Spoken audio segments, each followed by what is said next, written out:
Hi there, it's Mary Charleson here from 5minutemarketing.com, and I'm just up here with my dog Ember, as you may have caught in the background there, catching the dying days of skiing up here at Cypress Mountain, back here in Canada from Bathurst, Australia last week, and wanted to share with you a couple of things that are coming up in this week's blog post.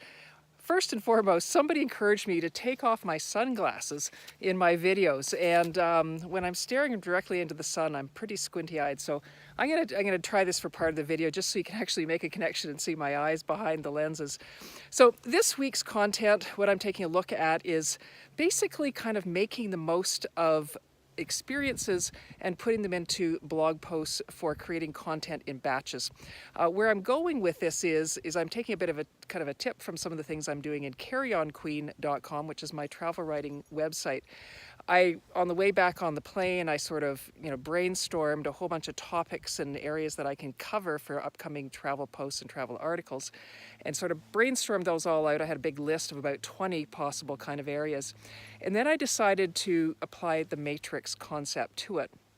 And with each of these content ideas, come up with a how-to, top tips, and let's see, I got to remember all these things. There's the how-to, the must-see, and the top tips were kind of three kind of areas that I expand out on the matrix. And then a fourth one possibly is kind of reflections, kind of more of an internal kind of, meaning and what I got out of some of those experiences.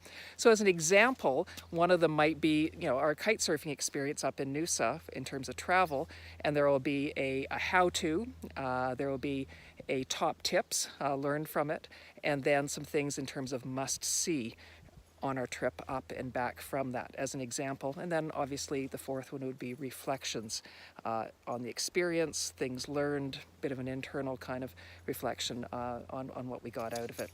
But this kind of concept in terms of matrix can be applied to all of our content pieces. So as an example, in 5-minute marketing this week, I'm taking a look at this as the concept, but it can be applied right across the board. As an example, last week I took a look at unusual destination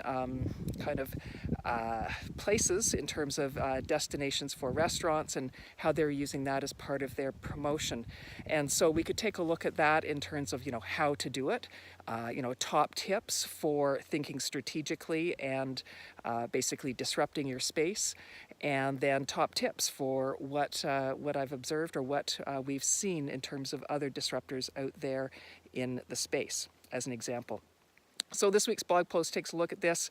I'll put together a bit of a matrix and show you how this can work in a variety of categories, whether it be in terms of writing for business or obviously for, in this particular case, I was talking about things related to travel. So the idea of the content matrix and then how you can use that for writing, but also for videoing and for podcasts or however you choose to create your content. Videos, posts. There's my dog Ember in the background. Anyway, that's it for this week. We will see you next week. From Vancouver is the plan, trying to keep my feet firmly planted on the ground here and sleep in my own bed for at least another week. Anyway, we'll talk to you soon. See you next week.